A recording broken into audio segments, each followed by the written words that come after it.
But look, they made some moves during this offseason to get out from, under that title that they've had, basically. So whether it was in the draft or free agency, we're going to end up seeing some new talent on the Patriots offensive line this coming season. So what are your thoughts on how this O-line may perform this season with the new talent, and inevitably how that's going to help the development of Drake May?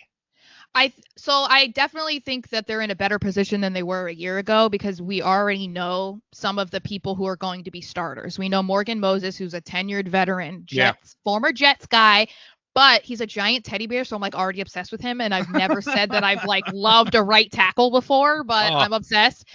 So we have him at right tackle. Mike Onwenu is able to stay at right guard. He did not have that privilege last year. I don't know if you know this, but last year, and I don't know the number off the top of my head, but it was almost every single week the Patriots put out a new starting offensive line group every single week. So the fact that Onwenu was one of the ones that was moving from right tackle, right guard, left guard, like he was doing everything. This year he can stay at right guard, which I think is best. He's best at guard. So I'm excited about that.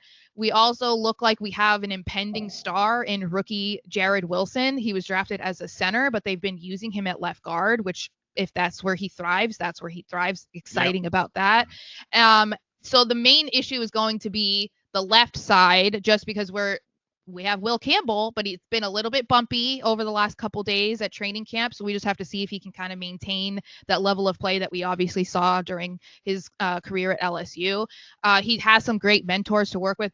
Morgan Moses is working with him. So I think that they're definitely better across the board. We're waiting on who's going to be that starting center, which is a little problematic. David Andrews retired earlier this offseason, so that's up for grabs.